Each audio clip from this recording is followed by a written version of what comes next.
Hello student, how are you. Welcome back to online classes by Sunrise School. बेटा, आपका जो 8th class का चल रहा था, हमने 3rd लेसन स्टार्ट किया था, why did we need parliament. हमें पार्लियामेंट की ज़रूरत क्यों होती है, इसके ऊपर। तो इसके टेक्सचुअल और हाफ जो शॉर्ट्स थे वो वेरी शॉर्ट थे, वो हम कर चुके थे 11 तक। तो 11 से आगे के जो वेरी शॉर्ट हैं वो आपको लर्न करने हैं। इसमें बिल्कुल नॉर्मल क्वेश्चंस हैं, जिसमें पूछा है, पहला क्वेश्चन है what is the term of the Lok Sabha. Lok Sabha का कितना समय होता है, कितना कार्यकाल का समय होता है, मतलब काम करने का कितना समय होता है। तो 5 ईयर्स होते हैं। What was the total strength of the Rajya Sabha in the year 2004। 2004 में कितनी स्ट्रेंथ थी राज्यसभा की। तो राज्यसभा की टोटल स्ट्रेंथ जो है 245 होती है, जिसमें अगर हम बात करें 233 जो मेंबर्स होते हैं वो इलेक्टेड होते हैं, चुने जाते हैं अलग अलग स्टेट से, और 12 जो होते हैं वो नॉमिनेट किए जाते हैं प्रेसिडेंट के द्वारा, राष्ट्रपति के द्वारा। For what term member of Rajya Sabha is elected. Rajya Sabha के सदस्य कितने साल के लिए चुने जाते हैं, तो 6 ईयर के लिए चुने जाते हैं। How are the member of the Rajya Sabha elect. Rajya Sabha के सदस्यों को कैसे चुना जाता है। The member of the Rajya Sabha are elected by the elected member of the state legislative assembly. Rajya Sabha के जो सदस्य हैं उनको चुना जाता है, जो स्टेट लेजिस्लेटिव असेंबली होती है, आपकी विधानसभा होती है, उसमें जो हम चुन करके अपने नेता भेजते हैं, वो नेता चुन करके राज्यसभा के सदस्यों को बनाते हैं। नेक्स्ट जो है वो उसमें पूछा गया है, who become the prime minister of India. Prime minister कौन बन सकता है भारत का। तो prime minister of India is the leader of the ruling party in the Lok Sabha. Prime minister उस पार्टी का नेता बनता है जो पार्टी बहुमत के साथ, यानी जनता के द्वारा सबसे ज़्यादा वोट प्राप्त करके जीत करके आती है, उसमें से उसी पार्टी में से उसी पार्टी का कोई व्यक्ति एक प्राइम मिनिस्टर बनाया जाता है। विच house select the national government. National government में कौन सा जो हाउस है वो शामिल होता है, आपका लोकसभा होता है। What is the minimum age required to become Lok Sabha member और राज्यसभा मेंबर, दोनों सेम क्वेश्चन है। ऊपर लोकसभा मेंबर की उम्र कितनी होनी चाहिए, अगर आप चुनाव लड़ना चाहते हो, और राज्यसभा मेंबर का लड़ना चाहते हो तो कितनी होनी चाहिए। अगर आप लोकसभा मेंबर का चुनाव लड़ना चाहते हो, इलेक्शन लड़ना चाहते हो, तो 25 ईयर्स होनी चाहिए, और राज्यसभा का लड़ना चाहते हो तो 30 ईयर्स होनी चाहिए। Who select the minister. Minister को कौन सेलेक्ट करता है, किसको कौन सा मंत्रालय देना है, कौन सा मंत्री बनाना है, फाइनेंशियल बनाना है, एक्सटर्नल बनाना है, रेलवे मिनिस्ट्री देनी है, ये सब डिसाइड करता है आपका prime minister. What is the opposition in parliament. Opposition का क्या काम होता है पार्लियामेंट में। अपोजिशन वो पार्टी होती है जो मेजोरिटी के साथ पार्टी जीतती है, उसके बाद सेकंड नंबर पर जो आती है वो पार्टी अपोजिशन का रोल प्ले करती है पार्लियामेंट में। What is the most important function of Lok Sabha. Lok Sabha का मुख्य कार्य क्या होता है, कार्यपालिका को संभालना, एग्जीक्यूटिव बॉडी को संभालना। What is executive. एग्जीक्यूटिव क्या होती है। Executive is a group of person who work together to implement the law made by the parliament.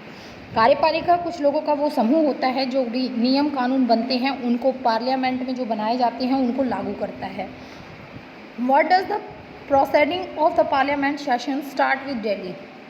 जो पार्लियामेंट का सेशन है, स्तर है, वो जब वो शुरू होता है तो उसमें कौन सा प्रोसेस जो है फॉलो किया जाता है, तो क्वेश्चन आवर से जो है वो स्टार्ट किया जाता है, यानी प्रश्न काल जो होता है, प्रश्न काल का जो समय होता है उससे।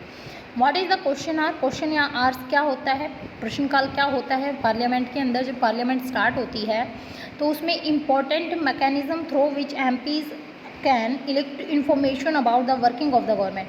तो क्वेश्चन आवर में जो चुने हुए हमारे मंत्रीगण होते हैं, जिन्होंने जो गवर्नमेंट फ़िलहाल बनी हुई होगी, वो क्या करती है, अपने कामों को बताती है, और फिर बाद में उससे संबंधित जो क्वेश्चंस होते हैं वो दूसरे अपोजिशन वाले या दूसरे जो लीडर्स होते हैं वो करते हैं।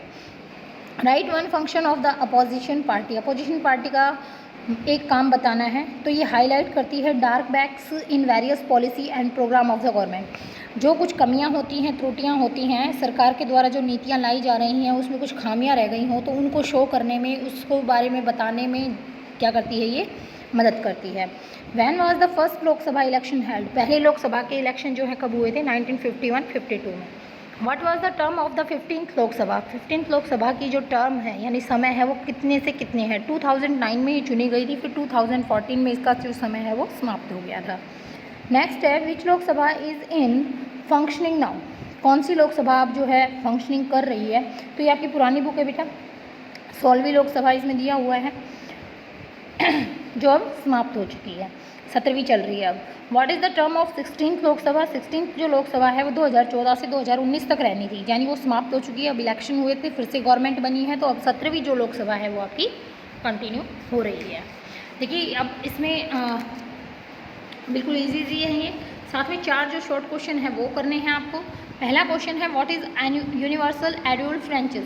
सार्वभौमिक मताधिकार क्या होता है?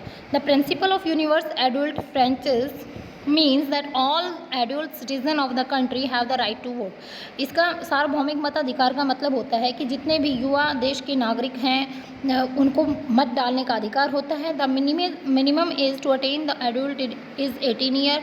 जो कम से कम उम्र है जो युवा व्यक्ति है उसकी 18 साल होनी चाहिए, यानी 18 साल कंप्लीट करने के बाद वो वोट डाल सकता है। There shall be no discrimination with any person on any basis caste their vote. और किसी व्यक्ति के साथ कोई भेदभाव नहीं होता। अगर वो 18 ईयर्स को कंप्लीट कर चुका है तो वो वोट डाल सकता है। जाति के आधार पर, धर्म के आधार पर कोई भेदभाव उसके साथ नहीं किया जाता।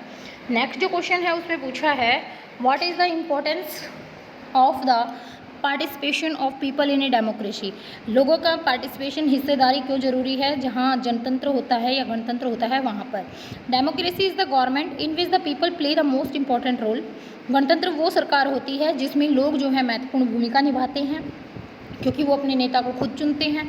It is the decision of the people, ये लोगों का फैसला होता है that create a democratic government, कि वो जो आपकी गणतंत्र सरकार है उसका निर्माण करते हैं and decide about it functioning, और उसके कामों को निश्चित करते हैं। So the government and the other institution, इसलिए जो सरकार और अन्य जो संस्थाएं हैं ऑफ द गवर्नमेंट सरकार की, need to have the trust of the people of the country.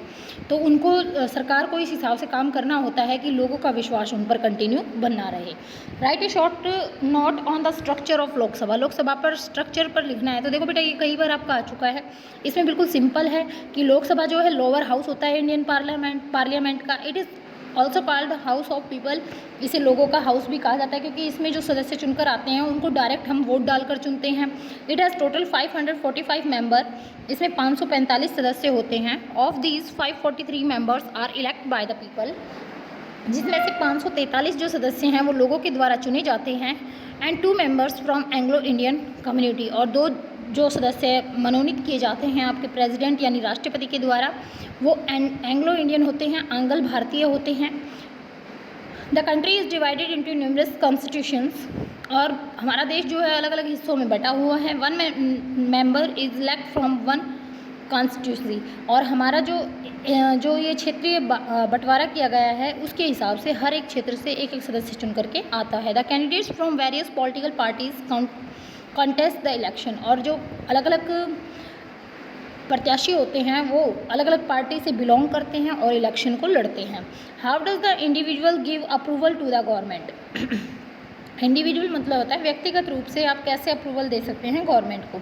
In a democratic country, एक गणतंत्र देश में, the people give approval to the government, जो लोग हैं वो अप्रूवल दे सकते हैं सरकार को थ्रू इलेक्शन के द्वारा। पीपल इलेक्ट देयर रिप्रेजेंटेटिव, लोग अपने प्रतिनिधि को चुनते हैं। For parliament and the state legislative assembly, संसद के लिए और आपकी जो विधानसभा होती है उसके लिए, यानी आपका जो मुख्यमंत्री और इनका चुनाव होता है उसमें भी हम अपने नेता को खुद चुन के भेजते हैं अपने एरिया से, और जो आपके लोकसभा के इलेक्शन होते हैं उसमें भी हम खुद चुन के भेजते हैं अपने नेता को। These elected representative form the government, ये हमारे द्वारा चुने हुए प्रतिनिधि ही सरकार बनाते हैं। The elected parliament of the state legislature guide और control the executive of the government, और ये चुने हुए जो विधानसभा के हमारे सदस्य होते हैं या संसद के जो सदस्य होते हैं वो कंट्रोल करते हैं कार्यपालिका को, सरकार को। इन दिस वे, इस तरह से, इन ए डेमोक्रेसी, गणतंत्र जहाँ होता है, people through their chosen representative form the government and also control it, लोग जो है अपने चुने हुए प्रतिनिधि के द्वारा अप्रत्यक्ष रूप से अपना शासन चलाते हैं और उन पर अपना नियंत्रण भी रखते हैं। तो ये आपका आज का वर्क है जो आपको लर्न करना है। Thank you.